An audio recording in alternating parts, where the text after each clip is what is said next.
Coming up next on Parent Connection, a conversation with the chair and vice chair of the Citizens Advisory Committee.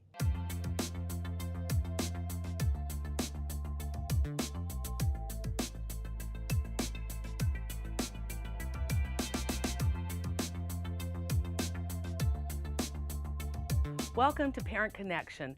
Our guests today are the chair and the vice chair of the Citizens Advisory Committee. Thank you so much for joining us, Melanie and Kelly. Really happy to have you here today.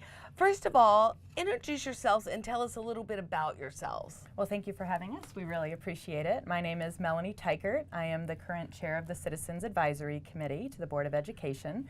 I represent the Arundel cluster, the secondary schools in the Arundel cluster. This is my third year, my second year serving as chair. I have 3 children in the county schools, one in high school, Arundel High School, one in middle school, Crofton Middle School, and one in elementary school, Crofton Elementary. We are an active duty military family, so we have moved around, but we have been in the county 4 times by choice. We love Anne Arundel County and are thrilled to be here. Oh, well, we're glad you're here too. Kelly? My name is Kelly Purnell, and I represent the South River Cluster. I have 4 boys, a 4th and 5th grader at Central Elementary School, an 8th grader at Central Middle School, and a 9th grader at South River High School. And I stay at home currently. I used to be a school social worker.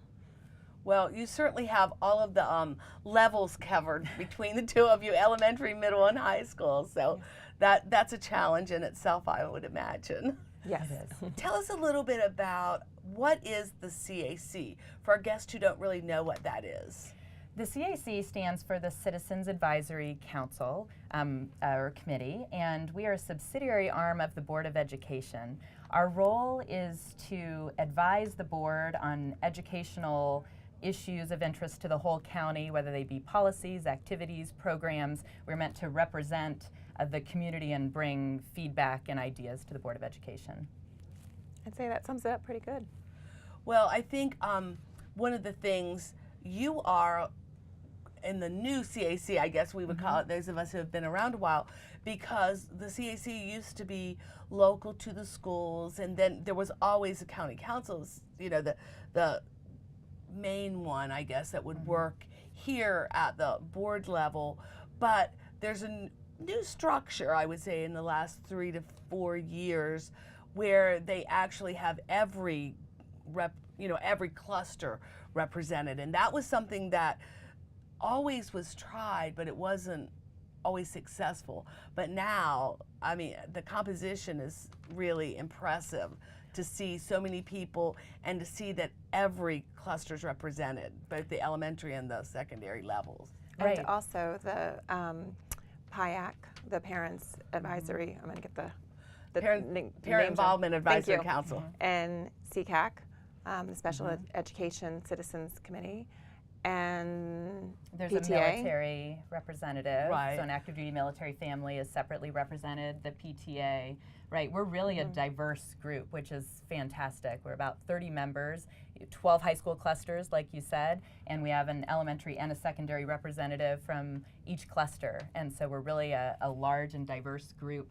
And like Kelly just said, Special Education, CAC, which is a separate committee, but they have a representative that comes to our meetings and represents those interests, as well as PTA and the military. And I think that's so good for parents to know that there's someone right in your cluster that you can contact, whether it be at elementary or the secondary level, and they're really specific, so they know it's not like you're calling someone and they don't live in your part of the county.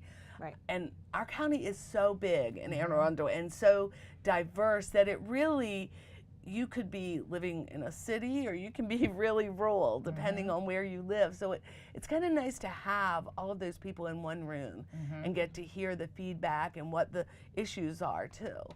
And definitely I've seen the some issues are very similar across the board, and some issues are different because South County, Southern High School is very different from the area where Glen Burnie is. So tell us about when CAC meets and what kind of things are covered at the meetings. What are the issues that you talk about? So we meet the second Monday of every month with a break in the summer, a break in December, and a break in March. So we have 7 meetings during the year is how it's been for the past couple of years. Okay. So it's the second Monday of the month from 7 to 9 p.m.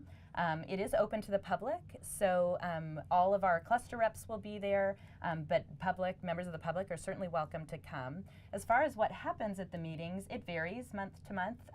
We will usually have a board member there, which is fantastic. They will update us on what the board is looking at and issues before the board.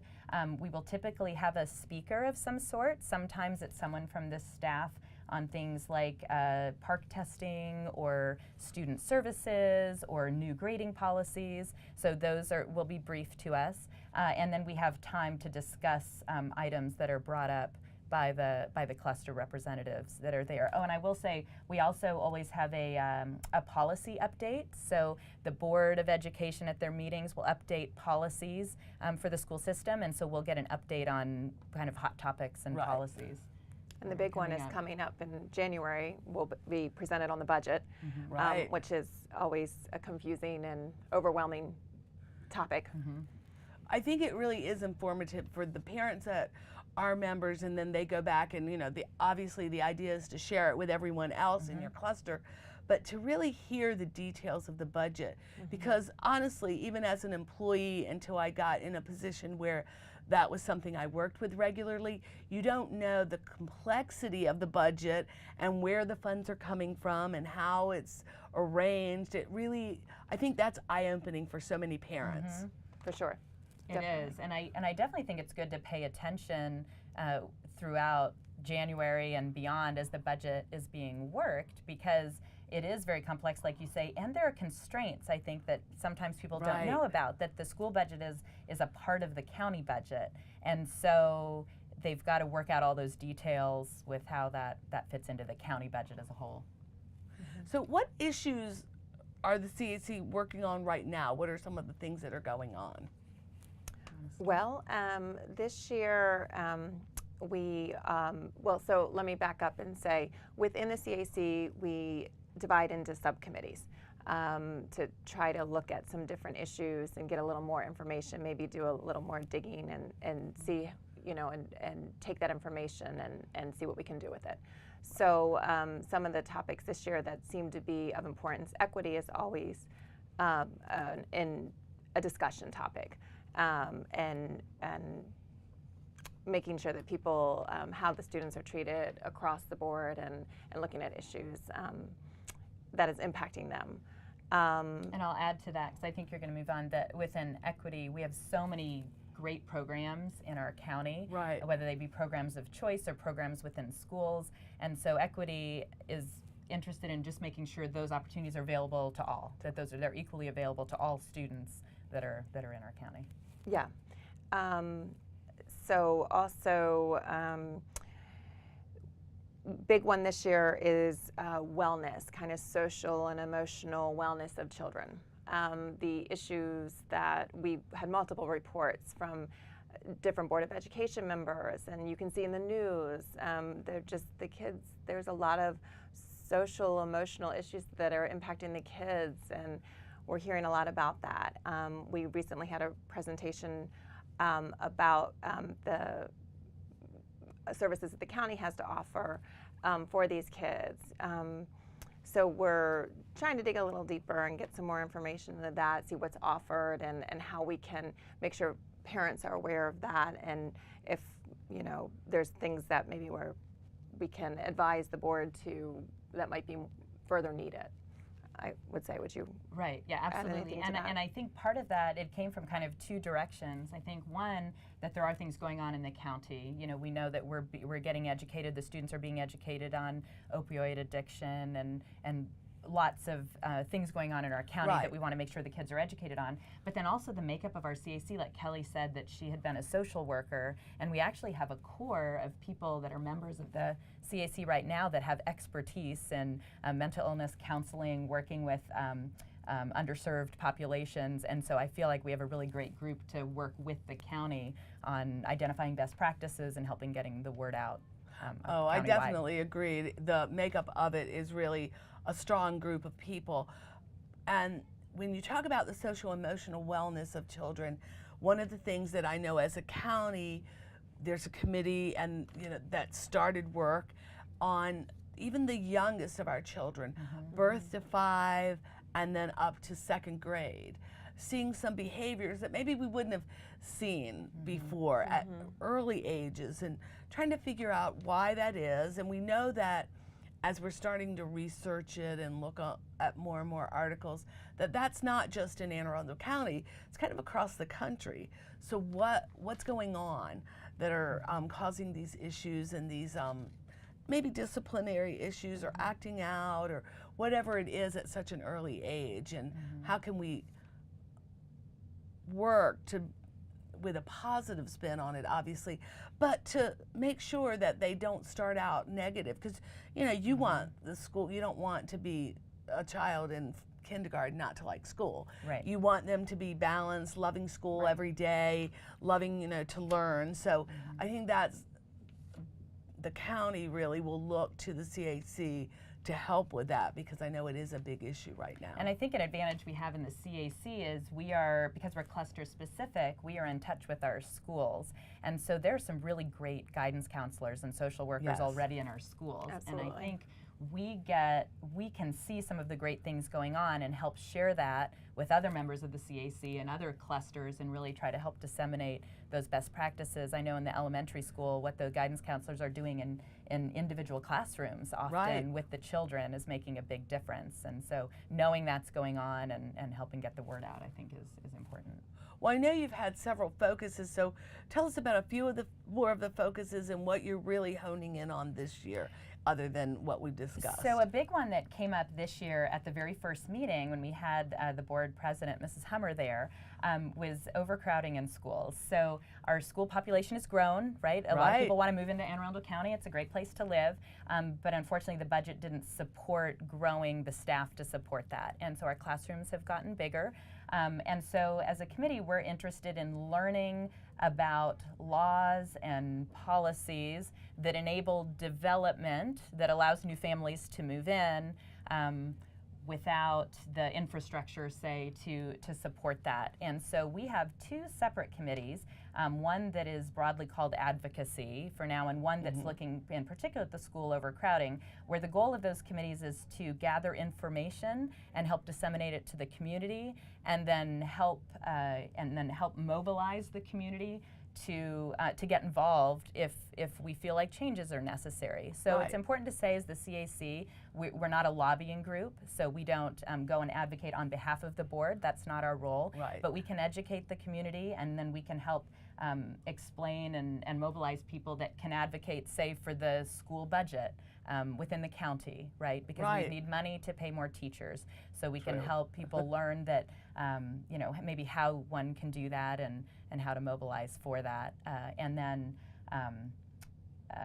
the school overcrowding is definitely related to that, but understanding it gets somewhat complex, and I don't understand the details of it. I won't claim to, but there's been a lot of development in our county, and trying to understand what are the laws that govern that, and do we have any way that we can make that work better with the school's population growing.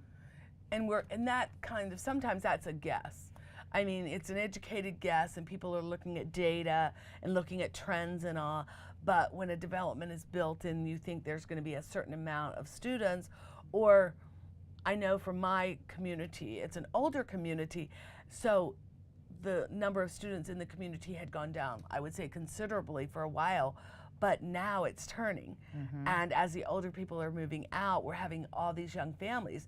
So just in that one little community, there are all these students now that we didn't have before. And that is something, like you said, it's a good thing to have, because people want to move into our county. And that's exciting that we're doing so many good things that people want to be here. But it's hard to manage sometimes that growth. Right. I think Melanie said it really well. It's a lot of pieces in the puzzle, and as the CAC representative, just trying to help figure out those pieces and get that information back to to our schools and give them the information. And to help people understand. I think if you're not privy to some of the information that we Yes. get at the CAC, it's very easy to just think, well, my child's class now has 35 people in it, but it's a very complex situation. Right. And so our job, we feel like, is, you know, the board's doing the best they can, as is the staff, you know, to take care of all of our students and trying to help disseminate that information out to the community, but then also see if we can help work on solutions if some exist, you know, And to there are ameliorate people that. looking at that all the time. There are people, you know, certainly principals will advocate for their school. So along with parents telling the board, principals will let, you know, the school system know how many are in each class. We can see that at all times. And as they grow, sometimes I know, just because I work with the International Welcome Center, we're getting 10 to 15 students right now from some of the hurricane areas and other countries that are U.S. territories. So they're coming here to live with families because they don't have schools right now. So those are things that you can't plan for in advance, that, you know, that you're going to get. And they're moving in with people that already have children, usually, because it's family members. So just those kind of things people are looking at all the time and trying to tweak staffing. But sometimes that's, you know, you can't just split a teacher, or it's a little big, but it's not quite big enough to get a second teacher. And that is really hard if your child's going in that class, I know. Right. Yeah, sure. But let's talk a little bit about, we talked about CAC, and you touched on, you have somebody who goes to the policy meeting. I think a lot of people don't understand that what the board has a primary function. And one is, the board is the superintendent's boss. They only have one employee, and that's the superintendent of schools, and their assistant, of course. But then their job is to make the policies. They make policies, and then the superintendent does the regulations and staff. These are the details. Regulations are the details of how that policy is going to work in the schoolhouse. So lots of times people don't look at the policies. I know we really push that in CAC, but those policies are affecting your child. And I think CAC's done a good job of trying to get that message out to, hey, comment if you have a concern. And I always tell people, just a few parents commenting really can change a board member's mind, or can open their eyes to something they may not have thought about in the policy. So how important the policies are. Right, and I will say, for people that are interested in learning about the policies, the Board of Education has a policy part on their website, so you can go and look up any policies. And I was the policy rep the first year, and it was really eye-opening to find out how this happens. Right. And like you said, so there'll be policies before the board, but those are always presented to the CAC and are posted for public comment, like you said. So the public can go on there. There will always be some policy under consideration. You can read through it. You can give your comments on it. The CAC minutes, those policies that we look at and are briefed on, will be in our minutes, which are posted on our website. So you can always look at what are the hot topic policies.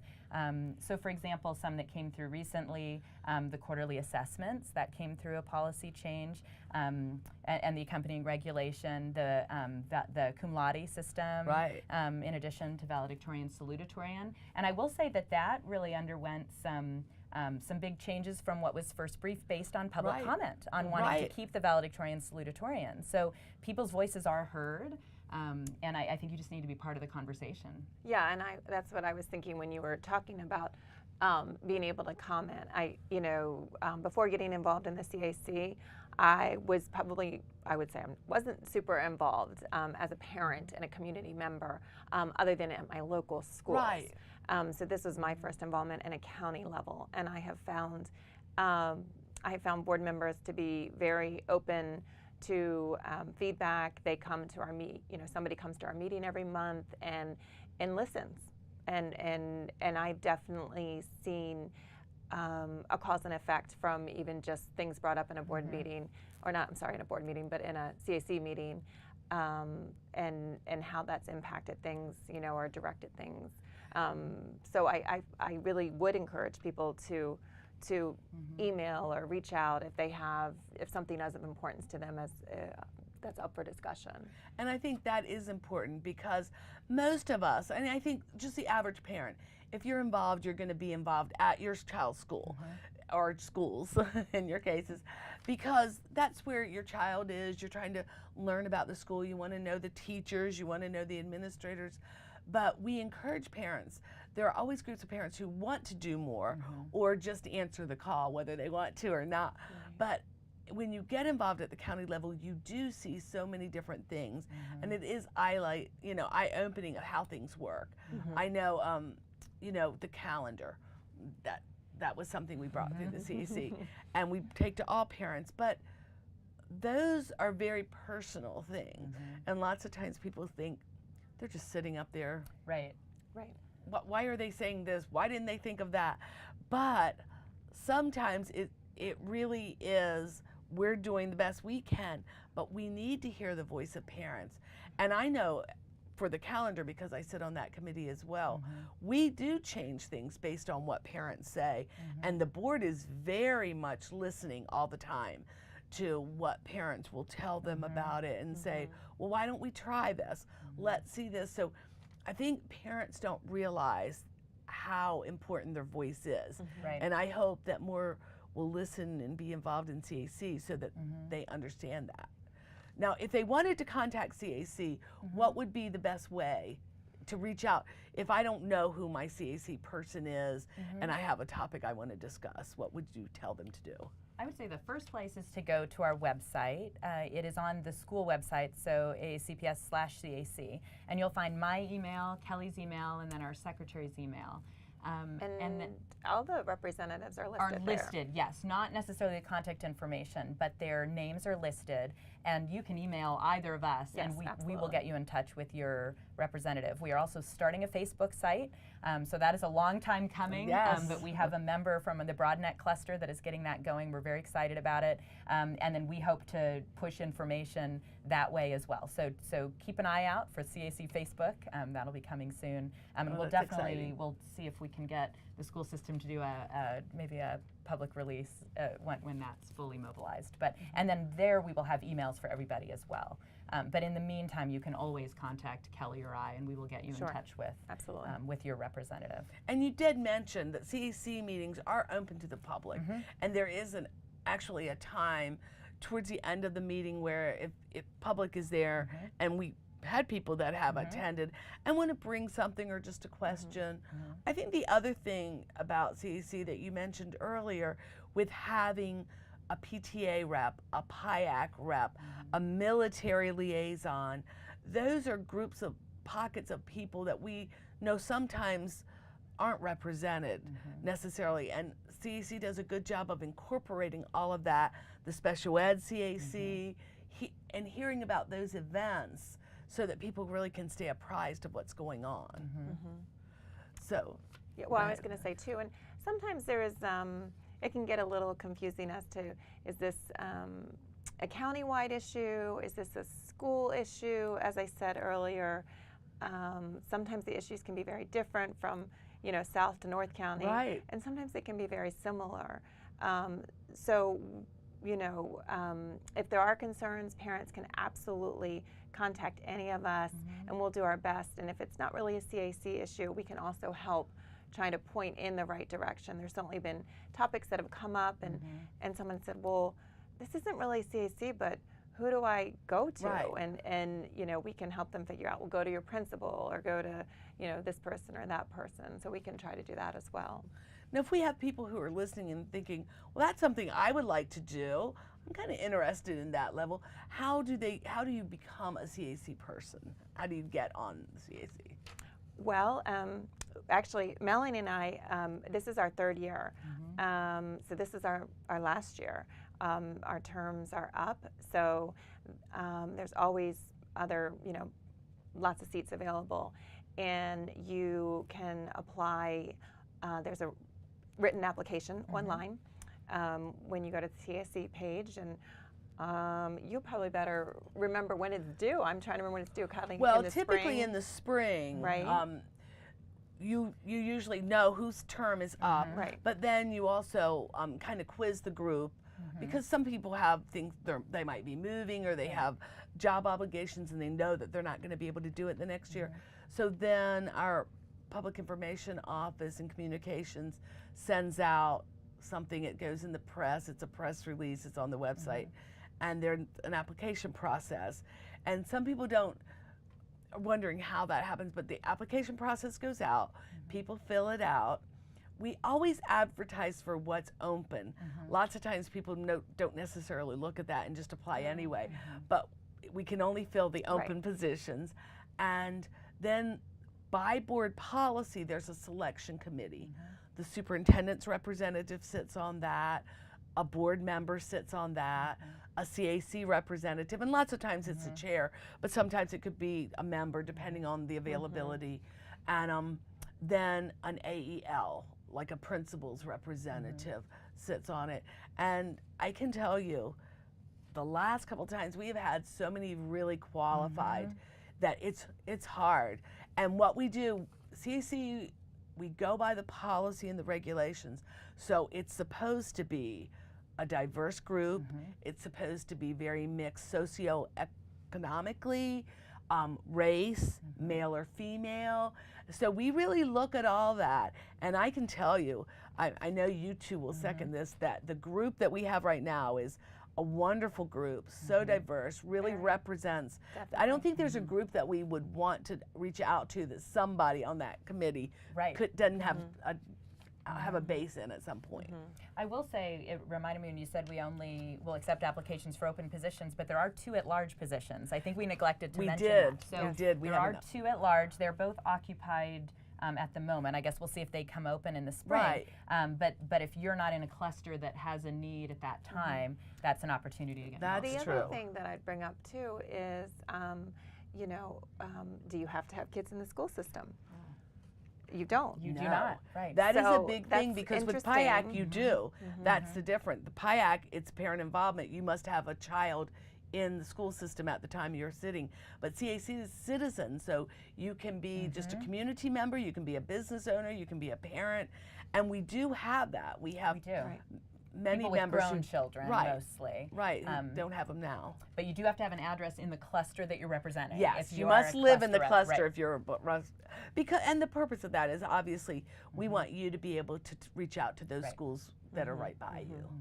Well, we really appreciate you two coming and talking to us a little bit about the Citizens Advisory Committee, letting people know what they are. And I think the one thing we want to end with is just having them know, contact you, Melanie, contact Kelly, or anyone else on the committee, and reach out to them if there's any concerns that you have, any other thoughts you all have. I would just say, because we're a military family and have lived all over the country, this is a unique and outstanding county. And like you said, to get a glimpse, it's a huge county, right? Over 80,000 students. And so get involved. There is a lot, there's a lot you can get involved in. Your voice will be heard, and it's just a really great place to live and have our kids go to school. Well, thank you. That's a great way to end our show today. Thanks so much for being here. Thank you. And thank you for joining us on Parent Connection. Until next time.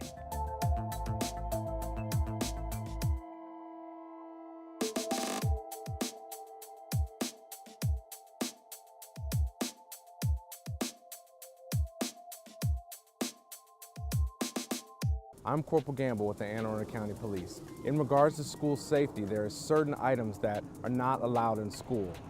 Weapons, anything that can be construed as a weapon, cannot be brought to school.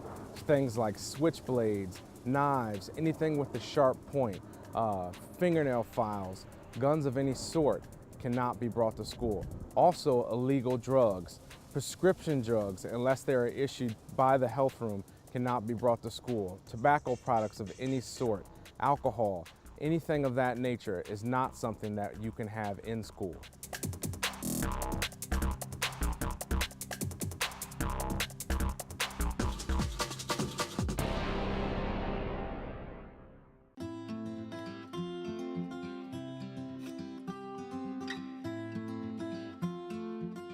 The new kindergarten, first, and second grade curriculums are designed to engage students in a variety of learning opportunities that involve cooperation and problem solving. What do I do? Student discourse and structured play develop social foundations through peer interaction. This learning block promotes curiosity, imaginative thought, and responsiveness.